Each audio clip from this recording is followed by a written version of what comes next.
행부 반갑습니다. 자, 오늘도 행부학교가 이렇게 열렸습니다. 우리가 이제 또 광쌤한테 이 미무새, 미국 주식을 무진장 새롭고 재밌게 이제 배우고 있는데, 저번 시간에는 미국 주식을 왜 해야 되는가, 이런 부분에 대해서 우리에게 좀 알려주셨어요. 근데 이유를 알았으면, 그리고 그게 좀 이해가 됐다면 실질적으로 그러면 어떻게 투자해야 되는데, 실질적인 투자 방법을 좀 알아야 되겠죠. 그래서 오늘은 광쌤이 특별히 미국 주식 좀 이렇게 투자해보면 좋겠다, 그 투자 방법에 대해서 좀 알려주신다고 하니까요. 오늘도 박수로 우리 광쌤 모시고 미국 주식에 대해서 공부해보겠습니다.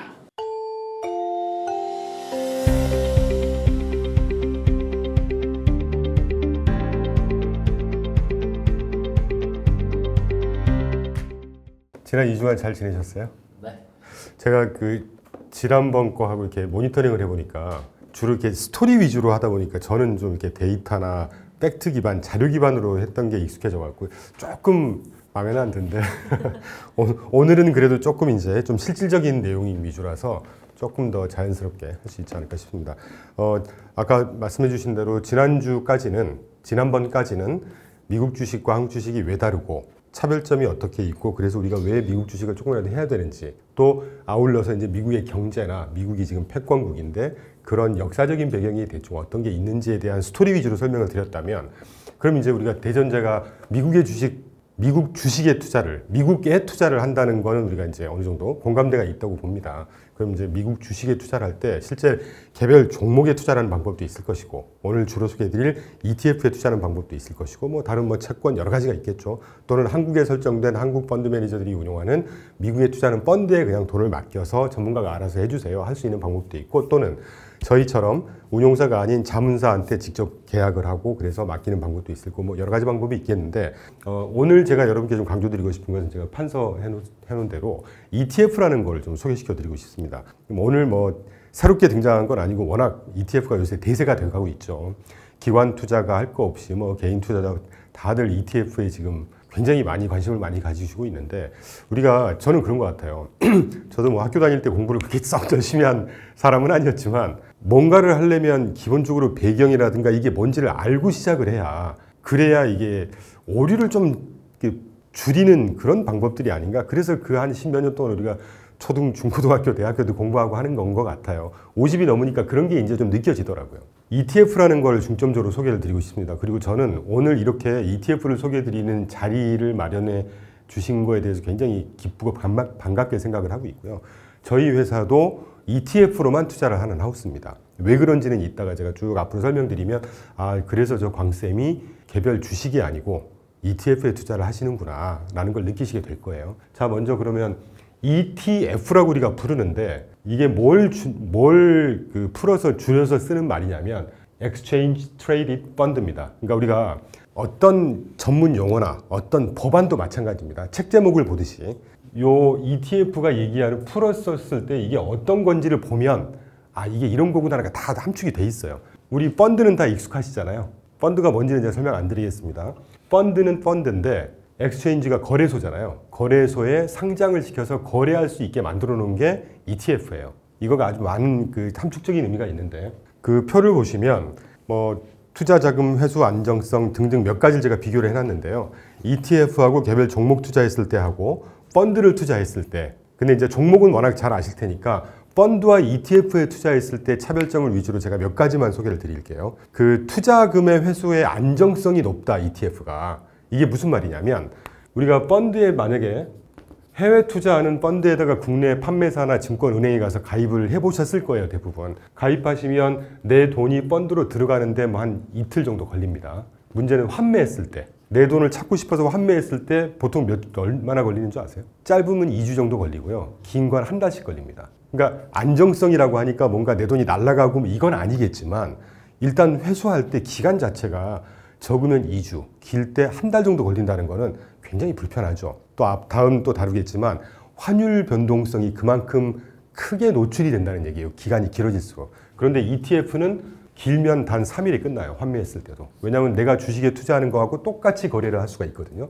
이게 그 투자 자금의 회수를 할 때 안정성이 높다라고 제가 좀 표현을 했습니다. 두 번째 가장 중요한 건데 투명성이 훨씬 높아요. ETF가. 무슨 말이냐면 우리가 펀드에 투자해 놓고 내가 내 돈 뭐 2억이든 2천만 원이든 20억이든 투자해 놓고 내 투자한 펀드가 어떤 종목을 갖고 있는지를 당연히 알 권리가 있고 궁금하실 거잖아요. 그럼 운용사나 판매사에 내가 투자한 펀드의 종목 현황을 달라고 하면 거의 못 받습니다. 이거는 뭐 운용사나 판매사가 나빠서 안 주는 게 아니고요. 자본시장법에 운용사나 판매사, 특히 운용사는 그 수익자가, 투자자가 그 종목을 달라고 했을 때 판단해서 줄 수 있다라고 표현이 돼 있어요. 그러니까 거의 안 주죠. 겨우 주는 게 3개월 전 거 중에 전부 다 주지 않고요. 탑 10 종목 정도 줍니다. 이게 투명성이 높다고 할 수 없죠. ETF는 어떻습니까? 네이버만 들어가서 내가 갖고 있는 ETF 쳐서 들어가면 보유 종목이 실시간으로 다 보여요. 미국 것도 마찬가지입니다. 미국 구글 같은 데서 예를 들면 뭐 우리가 되게 유명한 이따가도 다룰 S&P 500 추종하는 SPY 백쉿이라고 이따가 소개해드릴 텐데 쳐보시면 그 안에 홀딩스 어떤 종목을 갖고 있는지가 매일매일 실시간으로 업데이트가 돼요. 투명성이 얼마나 높습니까? 그렇다는 거고, 그리고 이제 분산도가 굉장히 높죠. 우리가 펀드에 투자를 한다고 할 때는 예를 들면 주식형 펀드다. 국내 주식형이든 해외 주식형이든 보통 펀드 하나에 종목을 갖고 있는 개수가 많으면 한 뭐 200개? 뭐 이거 펀드마다 다 틀리니까 많은 게 200종목이라고 하고 적은 애들은 뭐 한 20개 종목을 갖고 있기도 합니다. 그런데 ETF는 내가 만약에 ETF를 한 종목에 투자를 한다라고 해도 이 ETF 자체가 하나의 펀드이기 때문에 ETF 하나에 투자를 하긴 하지만 그 ETF가 갖고 있는 종목 자체가 한국 같으면 비슷하겠고 미국 같으면 종목이 훨씬 많겠죠. 기본적으로 종목 자체가 훨씬 많은 상장이 돼 있으니까. 그런데 저희처럼 ETF를 가지고 포트폴리오를 구성을 한다라고 했을 때 여러분께 직접 투자할 때도 마찬가지입니다. 만약에 1억 정도 갖고 스파이 하나를 투자하는 건 좀 불안해. 그래서 ETF를 한 서너 개, 한 4개의 ETF를 넣을 거야 라고 하면 각각 ETF 1, 2, 3, 4가 갖고 있는 종목들이 적어도 몇백 개, 많은 건 몇천 개, 몇십 개씩 된다는 얘기죠. 종목은 4개지만 실제 내가 갖고 있게 되는 종목, 그러니까 ETF 종목은 4종목이지만 실제 개별 종목 단으로 보면 수천 개에 육박한다는 거예요. 그러니까 기본적으로 초분산이라고 표현하기는 좀 그런데 분산에 분산 효과가 있는 것이죠. 그래서 개별 펀드에 투자하는 것보다 물론 개별 종목 투자하는 거하고는 비교할 수 없을 정도로 분산 효과가 훨씬 높겠죠. 분산 효과가. 이런 차이가 있다는 거고요. 그리고 보통 그 펀드의 운용 보수는 국내 주식형 기준입니다. 국내 주식형 기준으로 한 1%에서 운용 보수가 1.5% 정도 되거든요. 근데 ETF는 반면에 운용 보수가 요새는 더 없이 싸지고 있습니다. 굉장히 싸죠. 운용 보수만 놓고 보면 거의 한 10분의 1? 10분의 1은 좀 과한 것 같고 뭐 절반의 절반도 안 됩니다. 이따가 제가 예를 들어서 몇 개 보여드릴게요. 그래서 일단 투자하는 비용 싸. 3분의 1 정도밖에 안 돼. 종목을 언제든지 내가 투자한 종목을 볼 수 있는 투명성이 높아. 그리고 내가 돈을 찾을 때 환매해서 내 돈이 들어오는 기간도 펀드에서는 길면 뭐 한 달, 짧으면 2주지만 내가 직접 ETF를 직접 거래해서 투자하고 나서 나중에 환매할 때도 종목 파는 거하고 똑같아요. 그래서 바로 3일 정도면 내 통장에 현금이 딱 들어오는 이런 편의성, 투명성, 분산 효과가 훨씬 많다는 것이죠. 그래서 ETF는 저 개인적으로는 금융시장이 제대로 시스템을 갖추고 한 게 저는 2차 세계대전 이후라고 보는데 그 이후만 놓고 보면 금융상품, 우리가 금융상품이라고 하면 내 돈을 갖고 투자해서 수익을 낼 수 있는 대상인 거잖아요. 그게 뭐 주식일 수도 있고 채권일 수도 있고 펀드라는 형태일 수도 있고 파생상품도 투자 대상이고 최근에 뭐 비트코인처럼 가상화폐도 투자 대상이고 그중에 또 ETF가 있는데 우리가 투자할 수 있는 투자 대상 중에 ETF가 가장 선진화된 현존하는 가장 선진화된 금융상품이라고 저는 생각하고 있습니다. 그런 차이가 좀 있다는 것이고 그리고 이제 중요한 건 ETF라는 게 어떻게 처음에 만들어진 건지 역사를 조금 봐야 됩니다. 역사가 뭐가 중요하냐라고 생각하시겠지만 이전 시간에도 저희가 미국의 패권의 역사, 무역 뭐 역사, 통화 패권의 역사 이런 거 간단히 살펴봤잖아요. ETF라고 하는 것은 1989년도에 그 선물 계약 형태로 선물 형태로 최초로 거래를 시도를 했었나 봐요. 그때 당시에. 그때 명칭이 S&P 500을 기초로 하는 Index Participation Shares라고 해서 IPS라고 해서 시카고 선물 거래소가 있잖아요. 거기서 최초 상장을 했다가 뭐 그때 제가 그때 몰랐었기 때문에 자료 같은 거 대충 읽어보면 그때 별로 성공을 못 했나 봐요. 그래서 이제 좀 사그라들었다가 그 다음에 1990년도에 여러분 아시겠지만 미국과 캐나다는 거의 같이 움직이는 나라입니다. 그리고 캐나다가 은근히 또 이 선진 기술이라든가 이런 거에 또 발군의 실력을 발휘하는 나라예요. 그런 영향이 있어서 그런지 토론토 증권거래소에서 토론토 35 인덱스 파티시페이션 유닛이라는 걸 출시를 해요. 토론토 거래소에서. 이게 ETF의 아주 전신이었다고 하는데 이런 과정을 한 몇 년 겪다가 1993년도 1월 22일 날 제가 개인적으로 참 좋아해 맞지 않는 회사입니다. SSGA라는 회사가 있어요. State Street Global Advisor라는 회사인데 미국 금융기관 중에 두 번째인가 세 번째로 오래된 금융기관이고요. 주로 이 회사는 운용사도 있고 뭐 증권사도 있지만 수탁사로 굉장히 큰 회사입니다. 전 세계에서 가장 큰 회사예요. 근데 중요한 게 좀 다른 얘기긴 한데요. 스테이트 스트리트 글로벌 어드바이저가 전 세계 수탁 회사에서 가장 크다는 얘기는 가장 어떤 걸 많이 갖고 있다는 얘기겠습니까? 금융상품과 관련한 실제 로 데이터를 가장 많이 축적하고 있다는 겁니다. 여기에 SSGA가 있다가 ETF 측면에서 굉장히 뛰어난 배경이 되는 팩트이기도 해요. 이게 스테이트 스트리트 글로벌 어드바이저가 1993년도에 역사적으로 최초로 지금의 ETF 형태를 발명을 해요. 그건 과히 발명이라고 말씀드려도 됩니다. 그래서 ETF라는 걸 처음 만들어서 상장을 시킨 게 여러분 잘 아시는 단일 ETF 사이즈로 가장 큰 스파이입니다. 정확한 명칭 스파이. 그러니까 여러분 지금 스파이더 S&P 500 트러스트 ETF라는 건 이제 출시를 했다는 말씀 드리다가 이 말씀을 하나 드리고 가고 싶은데 어떤 운용사가 있을 거 아니겠습니까? 아까 소개드린 SSGA라는 운용사에서 ETF를 만들었다고 했잖아요. 그러면 SSGA, S&P 500 ETF 이렇게 하면 우리나라의 스타일은 운용사들이 어떤 운용사 이름에다가 투자 전략을 나타내고 주식형 펀드나 채권형 펀드 이렇게 이름을 짓는데 ETF는 조금 독특해요. 마케팅 기법인 것 같아요. SSGA가 자기네 ETF의 브랜드를 만들어요. 이게 우리나라 말로 스파이더, 검이라고 우리가 보통 해석할 수 있는데 이거를 줄여서 스파이더 SPDR이라고 이게 이제 브랜드입니다. 우리나라 미래에셋 자산운용의 ETF 브랜드가 뭐죠? 타이거. 삼성 자산운용의 ETF 브랜드가 뭐죠? 코덱스. 그 다음에 한화자산운용의 ETF 브랜드가 아리랑. 이런 식입니다. 참고로 알아두세요.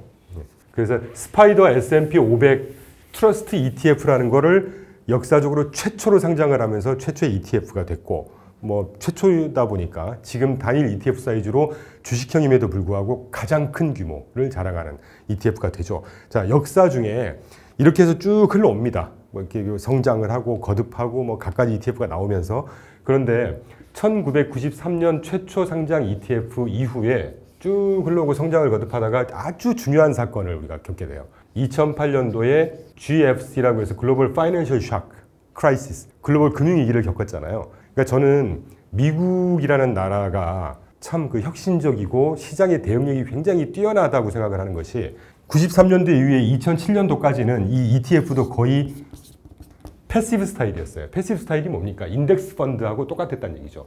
어떤 S&P 500 인덱스면 인덱스, 나스닥 지수면 나스닥 지수 이런 거 그냥 똑같은 종목을 그대로 실어서 그냥 인덱스처럼 운용하는 ETF에 불과했다는 얘기예요. 그러다가 2008년도에 글로벌 샥을 딱 겪고 나서 SEC 미 증권거래소에서 Actively Managed ETF입니다. 정확하게는 적극적으로 운용을 할 수 있는 ETF를 승인을 해줘요. 이게 역사적으로 보면 저희 같은 레그넘 투자자문처럼 여러 가지 ETF를 가지고 시장 상황에 상관없이 수익을 더 내보겠다 하는 이런 적극적인 전략을 가진 자문사가 이런 업에 뛰어들 수 있는 배경인 거예요, 이게. 안 그랬으면 다 패시브니까 인덱스 펀드하고 뭐가 다르겠습니까? 그 이후에 아주 제가 오늘 그래프는 따로 준비하지 않았지만 전 세계 ETF 상장 개수나 ETF의 사이즈가 아주 폭발적으로 증가하기 시작합니다. 그러니까 전 세계의 수요를 수요를 충족할 수 있는 공급 사이드도 발전이 되고 그러면서 굉장히 발달을 하는 아주 중요한 해였던 것 같아요. 그래서 2008년도에 그런 사건이 있었다는 것이고 그 이후에 심지어 2015년도에도 팩터 베이스드 채권형 ETF가 출시를 최초로 합니다. 여러분 제가 죄송한 말씀을 좀 드리겠는데 지난번에도 말씀드렸지만 우리가 미국의 시장을 공부를 하고 있잖아요. 그럼 영어는 기본적으로 좀 익숙해지셔야 됩니다. 저도 마찬가지고 영어에 조금 알러지 반응들이 웬만큼은 있는데 그래도 영어하고 좀 익숙해지셔야 이런 설명을 드릴 때 한국말로 다 풀어서 쓰고 그러면 시간 걸리고요. 포인트를 잃어버리게 돼요. 그리고 경우에 따라서는 영어 한 단어가 굉장히 함축적인 의미가 아주 오히려 클리어하게 전달되는 경우가 많거든요. 그러니까 조금 익숙해지시라는 말씀을 중간에 좀 드리고 팩터라는 게 요소라는 뜻이잖아요. 우리가 어떤 포트폴리오를 운영하거나 투자를 할 때 어떤 기준을 갖고 투자를 할 거냐는 겁니다. 이게 이제 우아한 표현으로 투자 전략일 수도 있고 투자의 기준이라고 할 수도 있어요. 그런 채권형 펀드 중에서도 펀드 ETF. 채권, 오늘 우리가 이제 채권에 대해서 자세히 다루진 않겠지만 채권이라는 것이 주식보다 훨씬 좀 어려운 자산이고 고려해야 하는 요소, 투자 전략, 투자의 기준이 굉장히 다양한 자산이에요. 근데 채권형 펀드에서도 팩터 베이스해서 채권을 운용하는 ETF가 출시됐다는 얘기는 아까 말씀드렸던 액티브하게 운용하는 게 연장선으로 채권 ETF에서도 발달을 하기 시작했다는 얘기죠. 여담으로 하나 말씀드렸습니다. 쌤, 근데요, 채권형 ETF가 생긴 게 중요하다고 하셨잖아요. 네. 이게 왜 중요해요? 주식형도 중요하고 채권형이 중요한 거는 우리가 채권 펀드라고 할 때 흔히들 주식형 펀드처럼 뭐 전략이 되게 다양한 것처럼 느껴지잖아요. 사실은 그렇게 다양하진 않은데 성장주에 투자를 하느냐, 가치주에 투자를 하느냐, 업종 일중주에 투자를 하느냐, 또는 뭐 경기 민감주에 투자하느냐, 이런 식의 다양한 뭔가 투자 전략, 소위 그 마케팅 쪽으로 꼭지를 달아서 펀드를 소개를 하잖아요. 채권형 펀드는 그런 식으로 소개하는 거 들어보셨나요? 그냥 국채에 투자하는 국채 펀드, 회사채 펀드 뭐 이런 식이란 말이죠. 그런데 이게 사실은 국채, 회사채는 채권의 종류만 갖고 얘기를 하는 거지, 채권을 투자할 때 소위 투자 전략이라는 차원에서는 전혀 그 펀드명이나 마케팅으로 활용을 사실 안 합니다. 왜냐하면 이게 개념이 좀 어려워요. 근데 2015년도에 팩터 베이스드 채권형 펀드 ETF가 처음 나왔다는 얘기는 저 개인적으로는 아까 제가 왜 팩터라는 말씀을 드렸는데 어떻게 설명을 드릴까요? 채권이라는 게 만기가 기냐 짧냐, 지금 투자하는 시점에서 볼 때 만기가 긴 채권, 만기가 짧은 채권, 다시 말하면 이게 듀레이션이 긴 채권이냐 짧은 채권이냐, 이런 거에 따라서도 굉장히 이 수익률의 프로파일이 많이 틀려지고, 그 다음에 아까 소개해드린 대로 국채에다만 투자를 할 거냐, 회사채에 투자를 할 거냐, 회사채도 투자 등급, 인베스트먼트 그레이드에 투자를 할 거냐, 하이힐드 등급에 투자할 거냐에 따라서 굉장히 틀려집니다. 이 기대 수익률이나 기대 손실률 같은 것들이. 그럼 여기에 미치는 그런 여러 가지 요소들이 있잖아요. 방금 만기도 한 요소가 될 것이고, 그 다음에 발행자가 나라냐, 회사냐, 또는 이제 신용 등급이 높냐, 낮냐, 이런 것도 여러 요소가 될 거 아닙니까? 그런 요소에 따라서 적극적으로 운용하는 펀드가 팩터 베이스드라고 표현을 한 거예요. 팩터 베이스드 채권형 ETF, 이런 것들이 출시됐다는 얘기는 아까 2008년도에 SEC에서 액티브 ETF가 허용을 해줬다는 게 중요하다고 말씀드렸던 거죠. 그때 이제 주식형 위주로 액티브하게 많이 다변화가 됐었겠죠. 그런데 이제 2008년도 이후에 주식형이 끌어갔다가 시장이 다변화되는 걸 주로 이제 끌어갔다가 2015년도에 드디어 보수적이라는 채권도 액티브하게 운용하는 게 드디어 이제 시작을 했다는 차원에서 되게 중요한 거예요. 이게 조금 어려운 개념일 수 있는데 채권 얘기를 하면 좀 어렵습니다. 그런데 그전에는 채권이 없었던 건 아닌 거죠? 그렇죠. 주류는 아니었던 거죠. 있긴 있었는데. 보통 주식 갖고 대부분 많이 했었다가 채권도 드디어 이제 아주 다변화가 되기 시작했다는 얘기입니다. 이게 중요한 거는요, 여러분들도 마찬가지지만 저희처럼 이제 저희 같은 회사가 여러분보다는 그래도 조금 전문성이 있을 거 아닙니까? 저희는 여러분들 같은 분들이 맡긴 돈을 가지고 다양하게 투자를 하는 하우스이기 때문에 이런 다양한 투자 선택지에 대한 검증도 하고 고르고 시장 상황에 따라서 어떤 게 맞는지도 열심히 고민을 하지 않겠어요? 그럴 때 충분히 많은 대안을 주는 사건들이었다는 얘기예요. 그런 의미에서 굉장히 중요한 사건이었습니다, 이때가. 광쌤, 근데 ETF에 대한 좋은 얘기는 다 해주셨는데 혹시 뭐 안 좋은 단점은 없나요? 있죠. 고려해야 될. 사실은 저 개인적으로는 주식과 펀드와 ETF 대비해서 안 좋은 건 사실은 찾지 못하겠어요. 그런데 투자자 입장에서 한국 자산에 투자하는 ETF는 뭐 기존 펀드나 주식이나 비슷비슷합니다만 미국에 투자했을 때는 유일하게 이제 우리가 고민해야 되는 첫 번째 문제가 어떤 문제가 결부가 됩니까? 세금과 환율이죠. 기본적으로 우리가 오늘 공부하는 거는 국내 ETF가 아니고 미국 ETF를 고민하는 문제잖아요.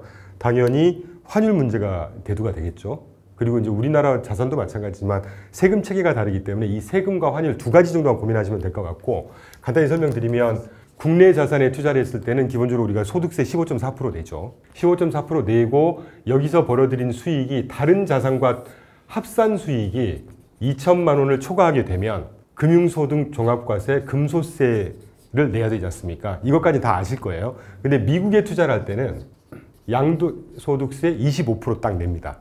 조금 많아 보이시죠? 그런데 미국 ETF에 투자할 때 22%낸 다음에 금소세 적용 안 됩니다.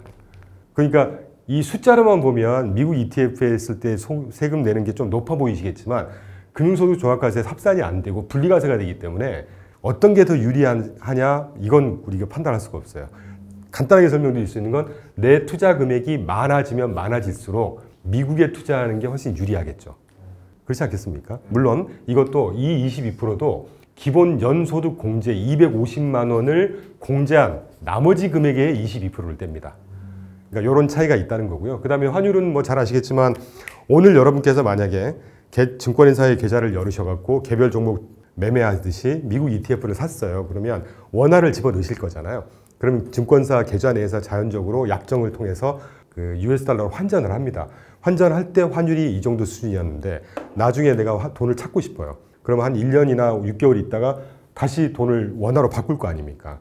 그때 US 달러가 처음에 샀을 때보다 팔 때 비싸져야 이익을 보는 거잖아요. 근데 환시장이라는 게 아시겠지만 더 싸질 수도 있는 거고, 그러니까 환 손실을 볼 수도 있고 환이익을 볼 수도 또 있다. 이런 리스크가 기본적으로 있는 것이죠.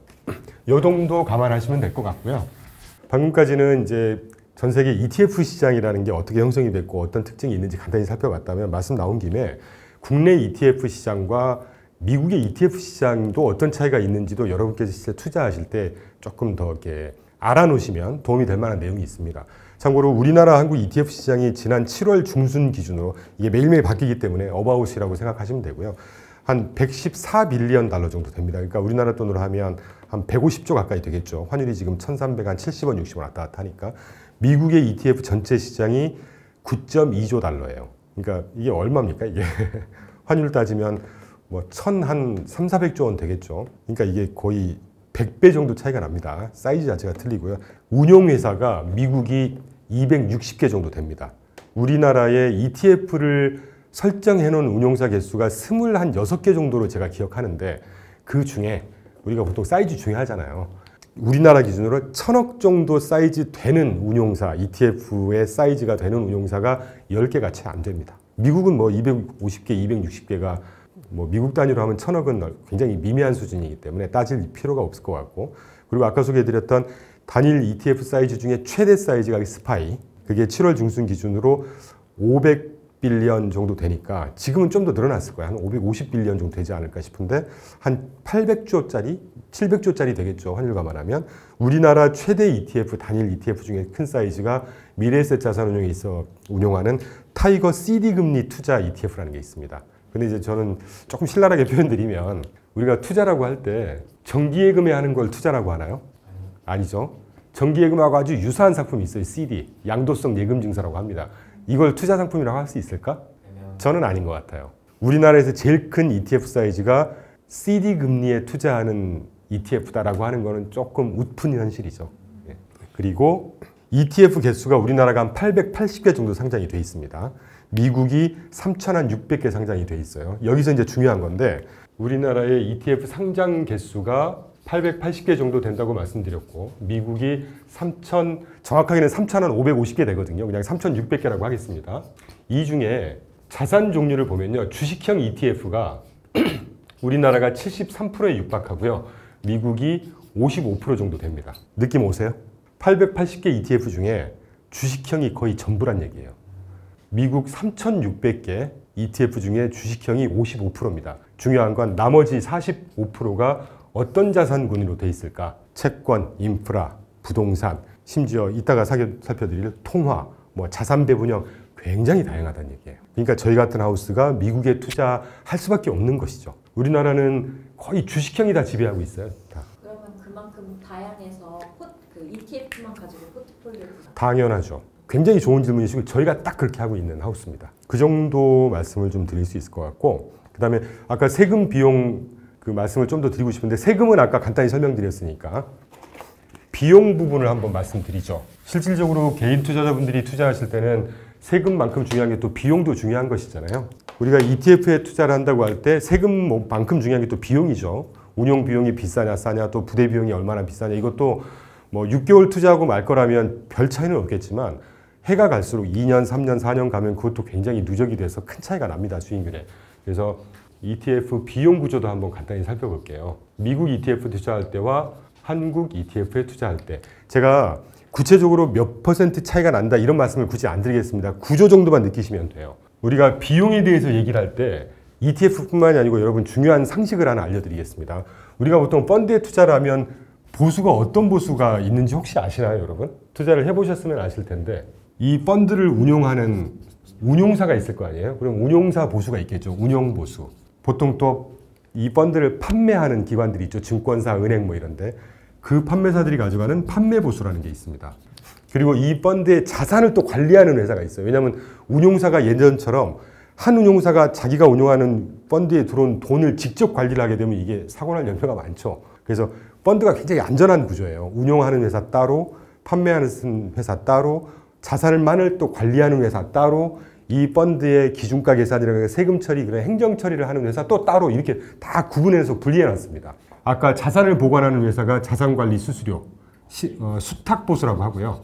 그리고 아까 뭐 기준가도 계산해야 되고 세금도 정산해야 되고 이런 일반 사무가 있을 거 아닙니까? 그래서 일반 사무 관리 보수라는 게 있어요. 그런데 주식형 펀드 기준으로 이걸 다 합친 게 보통 2%에서 한 2.5% 정도 됩니다. 많은 건 3%도 넘는 경우가 있어요.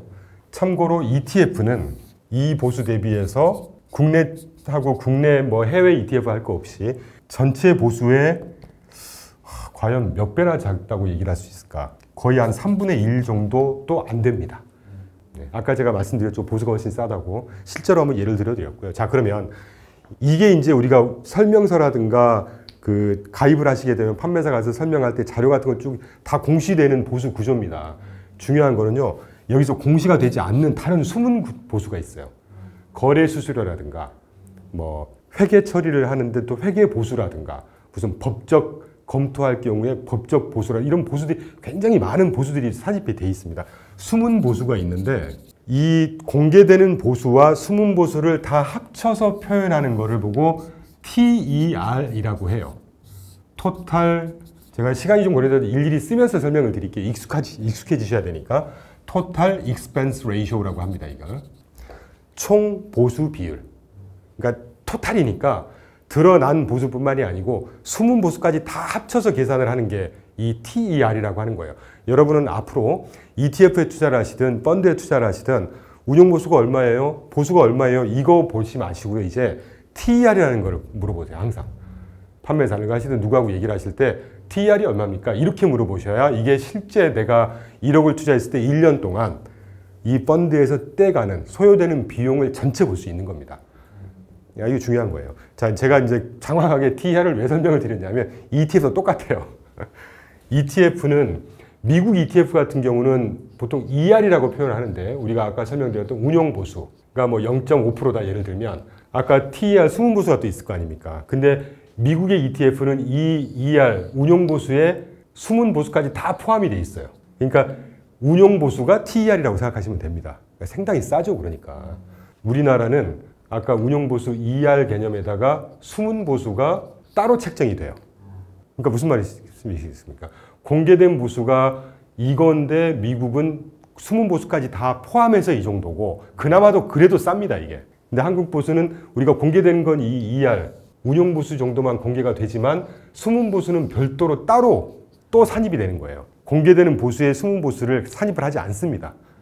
네, 이런 차이가 있습니다. 그리고 이제 한국 증권사에서 한국에 상장된, 그러니까 뭐 미래에셋이나 삼성자산운용이나 국내 운용사가 운용해서 미국에 투자하는 국내 상장된 ETF를 우리가 투자하는 방법도 있잖아요. 미국 상장된 ETF를 직접 투자하는 방법도 있지만 지금 여기서 설명드린 게 미국에 직접 상장된 ETF를 직접 투자하는 방법이었었고 국내 운용사가 국내 상장을 해서 미국에 투자하는 ETF를 투자했을 때 보수 구조를 설명드리는 거예요. 그럼 이런 경우에는 어떤 문제가 또 결부가 될까요? 아까 설명드렸던 환율 문제가 또 결부가 되겠죠. 그럼 환율 환전을 할 때 공짜로 환전 안 해줄 거 아닙니까? 환전 수수료가 또 있겠죠. 물론 내가 직접 투자할 때도 환전 수수료는 듭니다. 근데 환전 수수료가 뭐 예전하고는 요새 경쟁도 많이 치열해지고 워낙 관심들이 많으셔서 이 환전 수수료도 되게 싸지고 있는 추세예요. 그래서 이 정도 보수 구조의 차이가 있다 정도 설명드리면 될 것 같고 오늘은 우리는 이제 미국 ETF 포커스에서 교육하는 시간이니까 전반적으로 미국 ETF, 상장된 ETF의 보수 구조가 훨씬 싸다. 그 정도로만 느낌을 가져가시면 될 것 같아요. 이거 모르면 눈탱이 맞을 수도 있겠다. 전부 ETF가 다 해당되지는 않지만 제가 미국에 상장되어 있는 한 3,600개 ETF를 다 관리를 보고 관리를 하잖아요. 평균 공격적인 거, 아주 보수적인 거, 싼 보수, 비싼 보수 평균 딱 하면 미국 상장되어 있는 ETF 보수가 한 0.2에서 0.5% 정도 됩니다. 물론 비싼 건 1.5%짜리도 있어요. 그건 굉장히 뭔가 어려운 전략을 갖고 쓰는 경우. 한국도 0.1에서 한 1% 사이 정도 되는 것 같아요. 한국도 이제 워낙 경쟁이 치열하다 보니까 계속 보수를 싸게 하는데 뭐 이게 바람직한 모습인지는 잘 모르겠지만, 근데 전반적으로 이거 대비해서 실제 나오는 그 운용 성과라든가, 물론 ETF 때문에 운용 성과가 좋지는 않을 겁니다만 시장 자체가 틀리니까 이런 전반적인 운용 성과하고 같이 감안해서 비교했을 때는 미국 상장돼 있는 ETF에 직접 투자하는 게 훨씬 효율적이고 훨씬 싸고 이런 느낌이 있죠. 그래서 그 정도 느낌을 가져가시면 될 것 같아요. 만약에 0.5%라고 했을 때 NAV라는 게 있어요. 여러분들이 만약에 1억을 투자를 한다 그러면 이건 투자금이지 않습니까? 투자금이 실제 이제 여러 증권을 사고 주식을 사고 뭐 하면 이제 포트폴리오가 구성이 되겠죠. 그럼 데일리 시장이 올라오고 떨어지고를 반영해서 이 가격이 처음에 1,000원부터 시작을 했다면 시장이 쭉 떠서 10%를 떴으면 이게 1,100원이 될 거 아닙니까? 이 1,100원을 보고 NAV라 그래요. 근데 이 1,100원에는 아까 보수라든가 거래 비용이라든가 이런 것들을 데일리로 다 차감을 합니다. 그런 회계 처리가 돼야 될 거 아닙니까? 보수나 이런 비용들이 다 차감된 걸 보고 NAV라고 그래요. Net Asset Value라고 그래서 순자산 총액이라고 부릅니다. 제가 일일이 써드리는 이유는 여러분께서 익숙해지시라고 써드리는 거예요, 지금. 그래서 NAV 하는 이유가 순자산 총액. 자, 순이라는 게 뭡니까? 비용 빼고 다 털 거 털었다는 얘기잖아요. 네. 이 순자산 총액의 0.5%가 부과되는 거예요. 이 금융상품들은 다 이런 메커니즘으로 보수를 뗍니다. 근데 이제 뭐 선취 판매 수수료나 이런 것들은 좀 얘기가 다른데 그건 중요한 거 아니니까 어떤 보수든지 NAV 기준으로 뗀다. 그러면 상식적으로 손실이 났어요. 손실이 나면 내가 지불하는 보수가 많아질까요? 적어질까요? 적어지겠죠. 수익을 많이 내면 수익이 날수록 지불하는 보수도 비싸지겠죠. 왜냐? NAV의 0.5%니까. 이런 느낌을 가져가시면 되는 거예요. 네, 그래서 지금까지 그 미국 ETF 시장, 한국 ETF 시장을 좀 비교를 해봤어요. 일단 시장 자체가 훨씬 사이즈가 크고 많은 종목이 상장이 돼 있고, 그리고 그러다 보니까 전략적인 측면이라든가 투자 테마적인 측면이라든가 우리 투자자 입장에서 미국 ETF 시장이 선택할 수 있는 대안이 훨씬 많더라는 거. 그래서 미국 ETF 시장 또는 미국에 투자할 수 있는 메리트가 더 높다라고 얘기를 할 수가 있는 것이죠. 그리고 물론 뭐 이전 시간에 우리가 미국이 패권국이 됐었고, 패권국이라는 게 훨씬 더 잘 나간다는 거 아닙니까? 쉽게 표현하면. 그래서 미국에 투자할 수 있는 메리트는 기본적으로 있는 겁니다.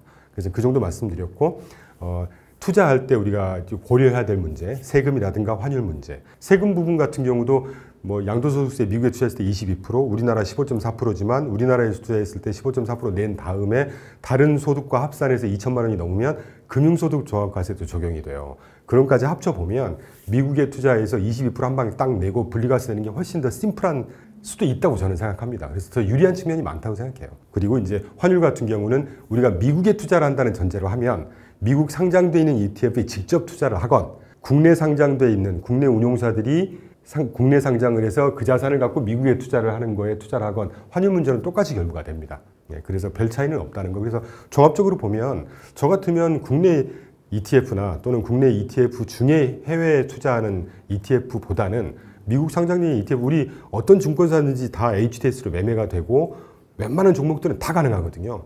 그럼 굳이 뭐 미국에 직접 투자를 하지 않을 필요가 있을까 하는 생각을 하고 있는 것이죠. ETF라는 상품이 어떻게 만들어졌고, 아울러서 미국의 ETF 시장이 어떤 식으로 구성이 돼 있고, 그게 한국 시장과 또 어떤 차이가 있는지 개략적으로 살펴봤어요. 두 번째 시장부터는 이제는 조금 공부하셔야 됩니다. 이제 우리가 ETF를 투자할 때 어떻게 투자해야 돼요? 뭘 봐야 돼요? 어떻게 골라야 돼요? 이게 실질적인 중요한 내용이라고 봐요. 오늘은 이번 시간은 그런 내용을 실제적으로 좀 더 다뤄보려고 합니다. 재미없을 수도 있지만 여러분께서 듬성듬성 그냥 배당이 중요하다, 배당 많이 나오는 ETF를 골라라, 이런 거 많이 보셨을 텐데 그건 아주 기준의 일부에 불과하고요. 오늘 저를 통해서 들으시는 말씀, 이 시간에 드리는 말씀이 실제 ETF를 고를 때 딱 요 뭐 1시간이 될지 20분이 될지 모르겠지만 요거만 딱 들으시면 어떤 ETF를 어떻게 골라야 되는지가 한꺼번에 다 정리가 되실 거예요. 그 정도 내용을 먼저 설명을 드리고자 합니다. 네. 네. 그 전에 네. 너무 어려워하기도 너무 싫으니까 궁금한 게 있는데 네, 쌤 네. 레그넘 투자 자문이라는 거는 쌤이 지으신 거예요? 그렇죠. 너무 반가운 질문이고요. 예를 들어보면 최근 2주도 시장이 굉장히 많이 흔들리잖아요. 저희끼리 표현이니까 어제도 막 정말 작살나는 시장이었지 않습니까?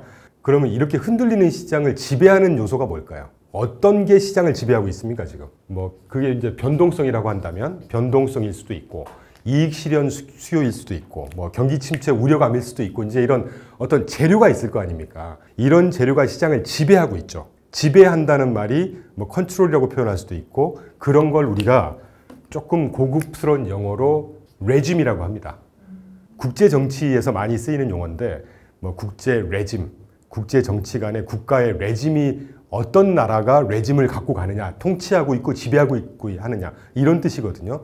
통치 지배라는 뜻이 있는데 이 영어 레짐의 라틴어 어원이 레그넘이라는 표현이 있어요. 그러니까 원래 뜻은 왕국, 통치 뭐 이런 뜻이 있습니다. 쌤 ETF의 왕국을 만들고 그러니까 ETF 왕국이라기보다는 그동안에 제가 여담이지만 이 업계 한 27, 8년 근무하면서 운용 또는 그 금융상품 자본 전문가라고 저도 뭐 그런 이론이었으니까 그런 사람들이 그 고객의 소중한 자산을 정말 이렇게 흔들리는 장에서도 적당히 지킬 줄 알아야 되고 시장도 그래서 예측을 하는 것이고 뭐 그런 거 아니겠어요?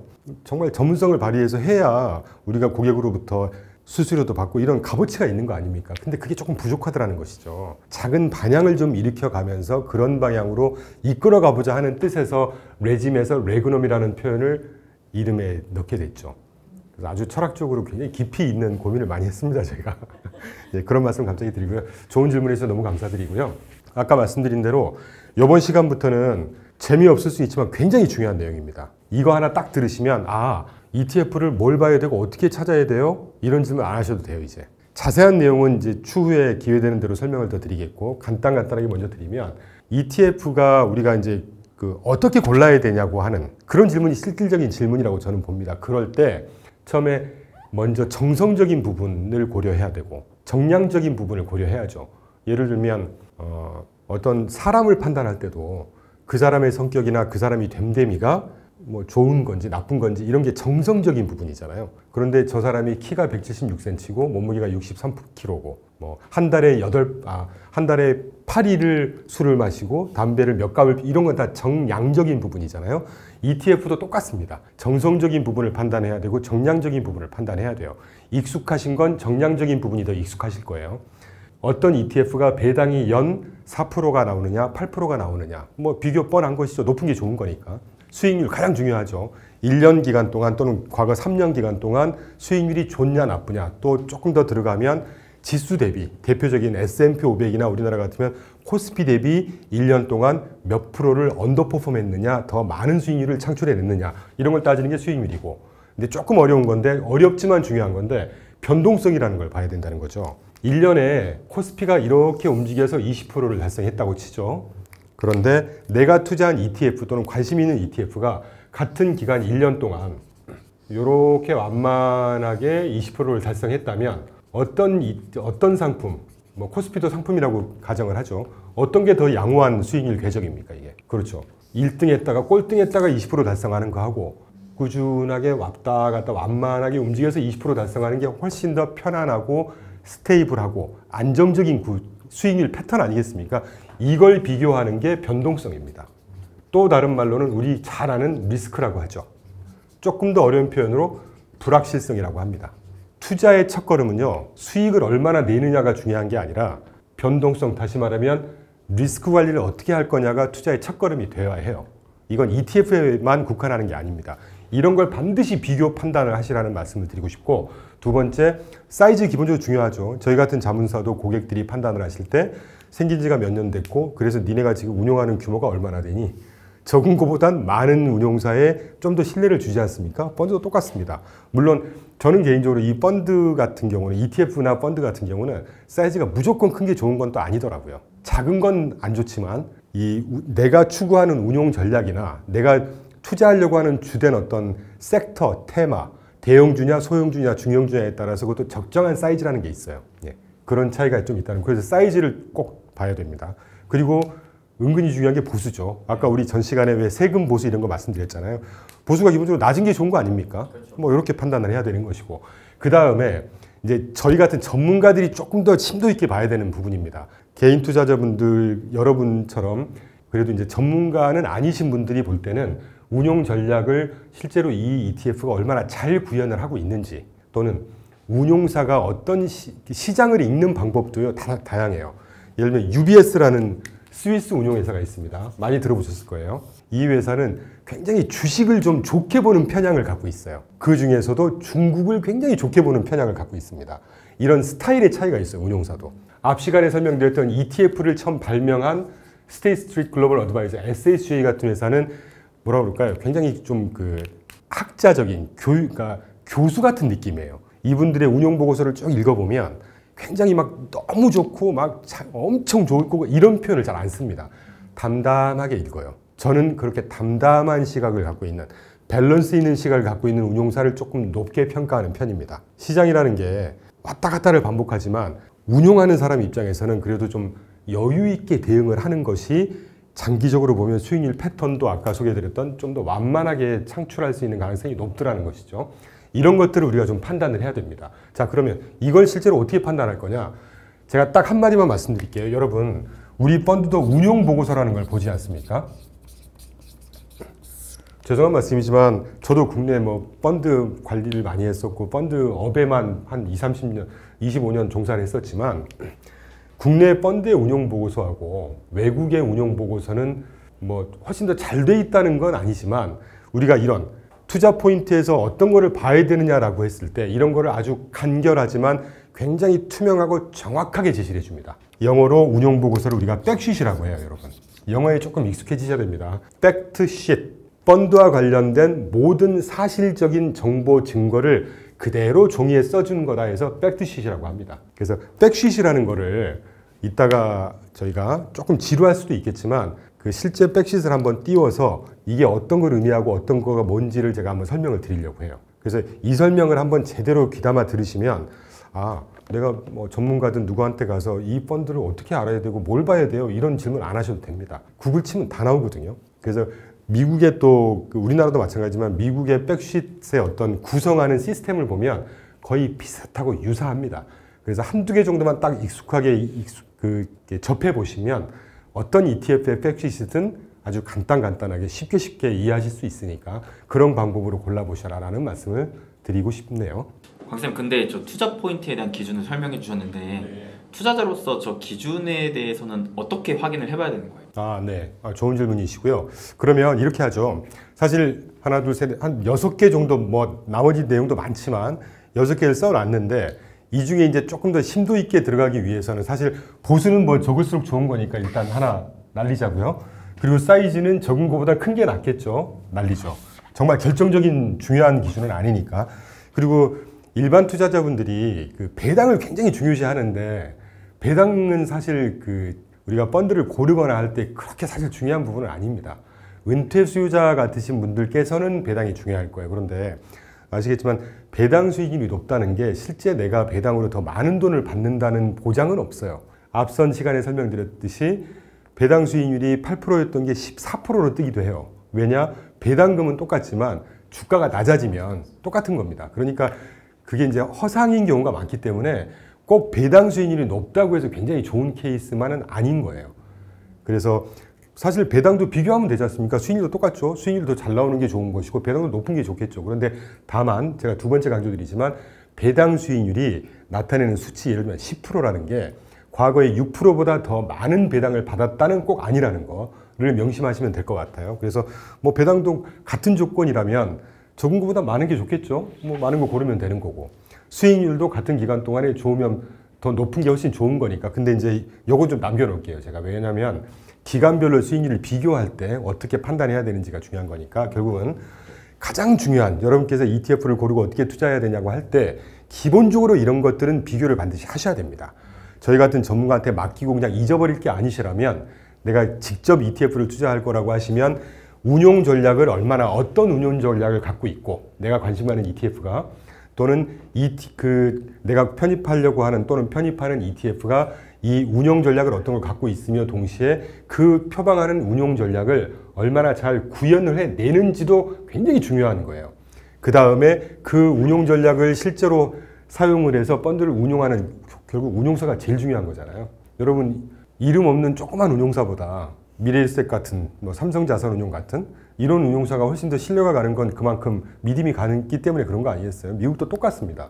운용사의 능력, 다시 말하면 아까도 언급되었던 대로 운용사가 시장을 판단하는 어떤 스타일, 관점 이것도 굉장히 큰 차이가 있어요. 반드시 판단해야 되고 제일 중요한 수익률, 또 그 수익률의 궤적이 얼마나 완만하게 변동성 관리가 잘 되는지 이 네 가지는 굉장히 핵심이고 아까 질문 주셨던 것처럼 서론이 좀 길었는데 이거를 그러니까 이거를 확인할 수 있는 방법 딱 하나만 아시면 됩니다. 우리나라 펀드 가입하시면 운용보고서라는 걸 보내줘요. 사실 우리나라 운용보고서는 저도 그런 걸 만들었기도 해봤고 그런 걸 준비하는 사람이었지만 이게 대체 핵심도 좀 애매하고 읽어도 너무 복잡하고 알아먹기 쉽지 않고 그런데 미국의 특히 ETF의 그 운용보고서를 여러분 팩트시트라고 합니다.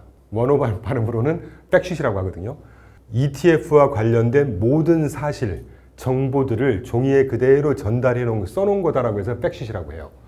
평균적으로 팩트시트 많은 게 2페이지에서 딱 3페이지 정도 되거든요.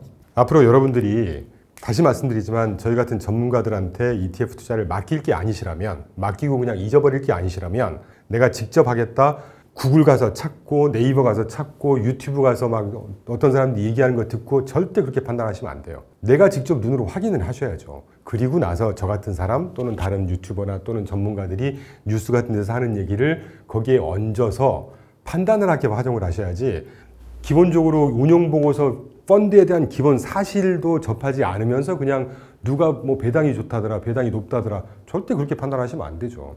어디 그런 투자가 있습니까? 그런 면에서 오늘 이 시간부터 한 10분 설명드리게 될 것 같은데 굉장히 중요합니다. 그래서 좀 지루하실 수 있겠지만 실제 우리 그 ETF 중에 가장 유명한 ETF가 아까 언급되었던 단일 사이즈로 제일 큰 스파이죠. SSGA 그 ETF라는 걸 발명한 회사가 최초로 만든 단일 사이즈로 가장 큰 스파이를 예를 들어서 이 스파이 ETF의 백시트를 한번 보면서 제가 설명을 드릴게요. 화면에서 보시는 것처럼 보통 백시트라는 게 한 2페이지나 3페이지 정도 구성이 되어 있는데요. 제일 위에 보시면 스파이 SPDR, S&P 500 ETF 트러스트라고 써져 있잖아요. 이게 그 ETF의 풀 네임입니다. 정식 명칭이에요. 그리고 옆에 스파이, SPY라고 써 있는 게 우리 배웠었죠. 티커를 이렇게 표현을 합니다. 그리고 그 밑에 이제 Key Features라고 해서 이게 뭐냐면 이 펀드에서 표방하는 운용 전략을 간단히 설명해 놓는 거예요. 그래서 영어가 부담스러우시면 다 안 읽어도 되지만 어떤 백시시든 이런 구성으로 쭉 해놨다는 걸 말씀을 드리고 그리고 이제 ETF라는 건 잘 아시겠지만 어떤 ETF든 벤치마크를 설정을 해야 되거든요. 그래서 벤치마크를 이렇게 만들어 놓고 그 벤치마크가 이런 벤치마크다라는 걸 쭉 설명을 해 놓습니다. 그리고 나서 그 옆칸의 칼럼으로 볼 때 오른쪽 칼럼에 보시면 토탈 리턴 해서 as of 06, 30, 20, 24 2024년 6월 30일 기준으로 작성된 총 수익률 테이블을 보실 수가 있어요. 위에 보면 큐뮬러티브라고 나오죠. 설정일 이후에 이제까지 누적 수익률을 보여드리는 겁니다. 그리고 그 밑에 애뉴얼라이즈라고 하는 게 여러분 보시면 일정 기간 동안 수익률을 절대 수익률을 지난 한 달 동안 2%를 달성했어요. 그러면 한 달 동안 2%면 12개월 동안 2%를 평균 달성했을 때 연율화했을 때는 이게 몇 프로 되겠습니까? 24% 되겠죠. 이런 개념입니다. 그러니까 왜 이걸 굳이 이렇게 써놨냐면 어떤 펀드든지 기간도 틀리고 자산 종류에 따라서 수익률이 나오는 그 어떤 소스가 다 틀려요. 그러니까 그 연평균을 쭉 해야 어떤 펀드든 기준이 다른 것들을 하나로 딱 비교할 수 있게 그렇게 구분을 해놓는 거거든요. 그래서 당황하실 필요 없습니다. 왜 애뉴얼라이즈는 뭐고 큐뮬러티브는 뭐지? 이렇게 하실 필요는 없다는 말씀이고 그래서 애뉴얼라이즈드에 1년, 3년, 5년, 10년 이렇게 나와 있잖아요. 뭐 1year, 3year, 5year, 10year. 그러면 6월 30일 현재로부터 과거 1년 동안 수익률을 얼마나 달성을 했고 6월 30일 기준으로부터 과거 3년 또는 5년, 10년 동안 이 정도 달성을 했더라라는 걸 보여드리는 겁니다. 여기까지 한번 보시고 그 밑에 박스를 보시면 Gross Expense Ratio라는 게 나오죠. 그리고 그 밑에 Net Expense Ratio, 30-day SEC Yield라는 게 나옵니다. gross expense ratio하고 net expense ratio가 0.0945로 똑같죠. 이게 아까 제가 설명드렸던 보수, 총 보수입니다. TER, total expense ratio라는 거예요. 그리고 그 밑에 30일 동안의 SEC 기준의 yield라는 게 이게 배당 수익률입니다. 네. 그래서 여러분 아까 배당 제가 말씀드렸지만 백시트에서 이렇게 확인을 하시는 거예요. 그리고 그 밑에 몇 개 이렇게 줄이 쭉 해서 설명 써놓은 다음에 characteristics라고 나오는 게 이게 사실은 저희 같은 전문가들한테 중요한 내용인데 그 EST.에서 3에서 5 year EPS growth라고 나오죠. 이 스파이에서 편입하고 있는 종목이 이따 보시겠지만 한 500개 종목 되겠죠. 500개 종목들의 향후 3에서 5년 동안 주당 순이익 성장률이 몇 프로 정도 될 거냐를 평균해 놓은 겁니다. 그러니까 평균이 16.19%라는 것은 S&P 500에서 구성되어 있는 종목들을 담은 게 이 스파이잖아요. 스파이가 갖고 있는 종목들이 평균적으로 향후에 3에서 5년 동안 그 장사를 굉장히 잘하고 이익 성장률이 꽤 높다는 얘기죠. 그리고 그 밑에 인덱스 디비덴드 일드라고 하는데 이 아까 저 위에 박스에서 1.19가 배당 수익이라고 그랬었잖아요. 그러면 이 스파이가 추종하는 게 S&P 500 지수 아닙니까? 지수에서 실제 평균 나오는 배당 수익률은 1.36% 수준 된다는 얘기예요. 그런데 이 펀드에서 내주는 배당 수익률이 1.19인 거는 왜 그럴까요? 왜 조금 작을까요? 비용도 나갈 거고, 그렇죠. 보수도 나갈 거고. 아주 잘 따르고 계십니다. 뭐 등등해서 한 네 번째 줄 보시면 넘버 오브 홀딩스 몇 개 종목을 갖고 있느냐. 503개라고 돼 있죠. 아마 질문이 나오실 것 같은데 S&P 500 종목이면 500 종목인데 왜 503개냐. 어떤 지수든지 표방하고 있는 그 나스닥도 100개 종목이잖아요. 근데 정확하게 100개 종목이 아닙니다. 편출되고 편입되고 이런 것들이 시차적으로 차이가 있기 때문에 102개 종목일 수도 있고 이 S&P 500도 502개 종목이 될 때도 있고 501개 종목이 될 때도 있어요. 네, 이런 거는 상식으로 좀 아시라는 말씀 드렸고 뭐 PBR 레이쇼 이런 것들이 다 나옵니다. 그리고 그 옆에 칼럼에 보시면 탑10 홀딩스라고 해서 마이크로소프트가 7.25% 비중 갖고 있고 그래서 상위 10개 종목의 비중을 쭉 소개해 드리는 거고 그 옆에 탑 섹터라고 돼 있죠. 업종별로 IT 업종이 32.44%, 파이낸셜스 금융업종이 12.42%라는 거. 그래서 이 펀드가 갖고 있는 내역을 한꺼번에 쭉 보여드리는 겁니다. 제가 몇 가지를 일일이 설명을 드렸는데 이렇게 백시트 한 장을 딱 보시면 이제까지 우리가 봤던 수익률 다 보여줬죠. 그 다음에 배당 수익률 보여줬죠. 그리고 제가 자세히 설명을 안 드리고 넘어갔지만 이 펀드가 표방하는 운용 전략이 뭔지 아까 캐릭터리스틱에서 키 피처스라는 곳에서 어떤 운용 전략을 표방하는지 다 보여줬죠. 이처럼 백시트 하나를 제대로 딱 읽으시면 이 펀드에 대한 모든 게 한눈에 다 보입니다. 기본적으로 이걸 알고 어떤 펀드를 찾아야 되고 골라야 되는지를 보시면 다른 질문 하지 않으셔도 돼요. 그러면 이거는 한 달에 한 번씩 나와요? 분기마다 한 번 나오는 경우도 있고 한 달에 한 번 나오는 경우도 있고 대부분 한 달에 한 번씩 나옵니다. 그리고 참고로 아까 설명드렸지만 그 어떤 종목을 갖고 있는지는 지금 이게 6월 30일 현재로 탑10 종목과 그 탑 섹터별로 보여줬잖아요. 이거는 구글 같은 데 가셔가지고 아까 티커가 SPY 아닙니까? 스파이니까 스파이를 키인하시고 그 다음에 스파이의 운용보고서를 보고 싶어. 그러면 스파이 백시트 또는 스파이 ETF 백시트를 딱 찍으시면 이 백시트이 실시간으로 다 업데이트가 되고 그 안에 어떤 종목을 갖고 있는지가 실시간으로 다 업데이트가 됩니다. 네, 그렇게 찾아가시면 돼요. 근데 이거는 발품을 파셔야 해요. 어떤 사람도 이거 4,000개 종목 다 정리한 데 없습니다. 그리고 이런 거를 백시트이 제일 중요하다고 저는 보지만 백시트를 찾기가 귀찮아. 그러면 etf.com 또는 etfdb.com이라는 사이트를 가시면 미국에 있는 모든 ETF들을 다 정리를 해놨어요. 그래서 이 사이트에 들어가시면 저 화면 제일 위에 이렇게 돋보기 있잖아요. 찾기. 그걸 누르신 다음에 티커만 딱 찍으시면 돼요. 스파이 같으면 SPY, QQQ 같으면 QQQ 딱 찍으시면 엔터 딱 하시면 지금 보시는 이 내용보다 훨씬 자세한 내용을 한 화면에 메뉴별로 다 정리해 놨어요.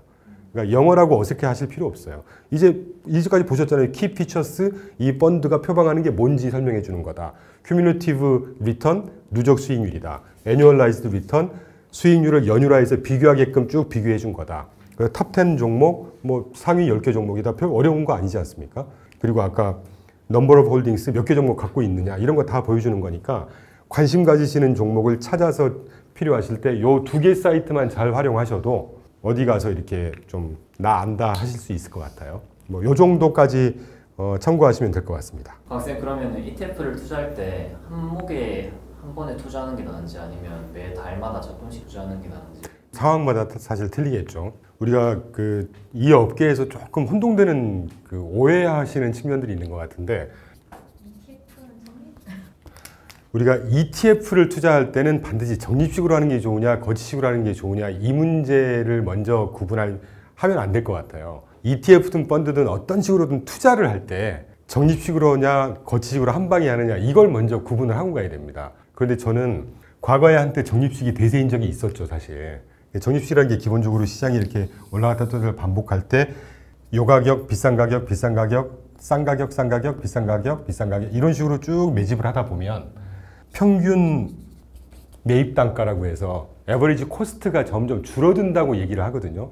그런데 저는 그렇게 생각을 하지 않는 게, 이렇게 시장이라는 게 업앤다운을 계속 반복하면 이따 비싸게 사기도 하지만 쌀 때도 사고 비싸게 사고 쌀 때도 사고 이러면 이제 점점 평균 단가가 떨어지긴 하겠죠. 그런데 만약에 시장이 계속 올라가면요.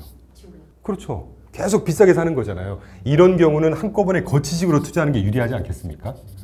이렇게 허버링 할 때 사이드 워킹 올라갔다 떨어졌다 변동성인 장세 때는 적립식이 유리하겠죠. 그래서 시장 상황에 따라 틀린 거예요. 그것도 조금 연장선으로 확대해서 우리가 왜 TDF라고 하죠. 타겟 데이트 펀드라고 해서 기본 전략이 이런 거 아닙니까? 젊었을 때, 나이가 좀 먹었을 때 수입은 이렇게 해서 쭉 떨어지는데 필요한 자금은 점점 올라가기 때문에 요 갭을 채우려면 이 젊었을 때는 공격적인 투자를 해야 되고 자산을 지켜야 되니까 나이 먹었을 때는 안정적으로 투자를 해라 뭐 이런 거 아닙니까? 이때는 주식이 채권보다 더 많은 비중을 해야 되고 나이가 먹었을 때는 안정적으로 운용을 해야 되니까 채권 비중을 더 많이 해야 된다. 이게 기본적인 TDF의 아이디어거든요. 근데 저는 100% 동의하진 않아요. 오히려 시장 상황에 따라 이것도 틀리지만 나이가 우리가 먹어가면 먹어갈수록 자산은 더 많이 불려야 되는 거예요. 그렇지 않습니까? 그럴 경우가 된다면 이렇게 나이가 먹었을 때 오히려 공격 자산에 투자할 필요도 있는 것이에요. 그래야 수익이 더 많이 나니까. 근데 이게 참 어려운 건데, 이런 아이디어는 다 좋은데 시장이 이렇게 갈 거냐 빠질 거냐 이렇게 움직일 거냐 이거 다 틀린 거죠. 그래서 사실은 적립식이 무조건 좋다고 우리가 판단할 수 없는 겁니다. 다만 한국과 미국의 시장의 차이를 우리가 이제까지 비교를 했지 않습니까? 그러면 그때 제가 설명드렸었나요? 지난 30년 동안 1994년부터 지난 2024년 6월까지 저희가 실제 데이터 갖고 비교를 해봤거든요. 지난 30년 동안 한국을 대표하는 코스피, 미국을 대표하는 S&P 500 몇 프로 떴다고 그때 기억나세요? 202% 떴고요. 최근에 좀 떨어졌을 거예요. 시장이 빠졌으니까. S&P 500이 1100% 떴습니다. 그러면 이제까지 30년 동안 미국 시장은 이렇게 떴죠. 한국 시장은 이런 식이었죠. 그럼 이 시장에서는 뭘로 투자해야 될까요? 적립식이 적합했겠습니까? 거치식이 적합했겠습니까? 만약에 10년 전에 투자했다면 미국 같으면 거치식으로 투자한 게 훨씬 더 유리했겠죠. 한국 같으면 상대적으로 적립식이 조금 더 유리한 시장이었겠죠. 이렇게 판단하자는 거예요. 그래서 모든 투자의 가장 결국의 성패는 시장을 어떻게 정확하게 예측하고 분석하는지에 따라 다른 겁니다. 이게 정말 핵심이고 앞으로 우리가 이제 본격적으로 다룰 내용이 이런 내용이겠죠. 그래서 적립식이냐 거치식이냐, 다시 말하면 ETF에 투자를 하라고 제가 말씀을 드리고 있기 때문에 ETF 할 때는 무조건 적립식으로 해야 됩니다. 거치식으로 하는 게 맞습니다. 이런 건 없는 겁니다. 다시 말하면 그때그때 저 같은 사람들의 얘기를 듣고 또 공부도 하시고 자료를 따로 읽어보시고 나름의 자기만의 기준이 생기실 거 아니겠어요? 광쌤 얘기 들어보니까 시장이 그래도 이렇게 빠졌음에도 불구하고 올라갈 것 같은데 길게 괜찮을 것 같아. 그러면 지금 거치식으로, 물론 거치식이니까 내가 갖고 있는 만약에 1억 갖고 있는데 1억을 한꺼번에 넣는 것도 거치식이겠지만 5천 한 번 넣고 뭐 1,000만 원 나눠서 넣고 또는 3천씩 3번에 나눠서 넣고 이것도 거치식과 적립식을 적절히 혼합하는 거잖아요. 그렇게 운용의 묘를 살리시면 돼요. 요는 거치식이 무조건 안 좋다, 적립식이 무조건 좋다, 이건 아니라는 거죠. 광쌤, 근데 시장에 따라서 좀 구분을 지어야 된다고 하셨는데 ETF 상품별로도 저런 전략이 바뀌기도 하나요? 굉장히 좋은 질문이시고요. 제가 ETF 사실 옹호론자입니다. 옹호론자로서 한마디로 딱 답을 드리면 ETF는 이런 고민을 하실 필요 없이 그냥 1억을 한꺼번에 맡기면 알아서 다 해주는 전략들이 다 구비가 돼 있어요. 아까 왜 마지막으로 미국에 상장되어 있는 ETF 개수가 3,600개 정도 된다고 말씀드렸잖아요. 우리나라가 880개입니다. 3,600개 중에 주식형 55%니까 뭐 1,900개 정도 되겠죠. 한 2,000개. 나머지 1,600개는 다 헤지펀드, 채권, 부동산, 인프라, 이븐 자산 배분형도 있고요. 그 다음에 또 뭐 통화에 투자하는 것도 있고 산업 굉장히 다변화되어 있어요. 그런 다양한 투자 전략, 다시 말하면 어떤 시장 상황이 오든지 거기에 대응할 수 있는 전략이 다 구비된 곳이 미국의 ETF 시장입니다.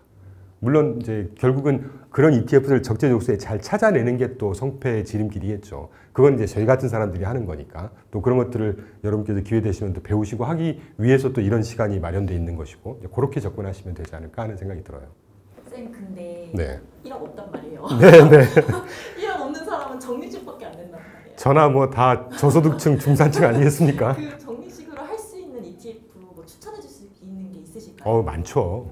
제가 적립식이 꼭 좋지는 않다라고 말씀을 드리긴 했지만 우리 같은 뭐 중산층 분들은 결국은 조금씩의 금액을 그때그때 여건 되는 대로 결국 적립식이잖아요. 그래서 그렇게 투자할 만한 ETF들은 정말 많죠. 그래서 그거는 제가 다음 시간에 굉장히 저희가 실제 포트에 후보군으로 갖고 있는 종목들을 위주로 해서 몇 개 갖고 오겠습니다. 그래서 한번 소개를 드릴게요.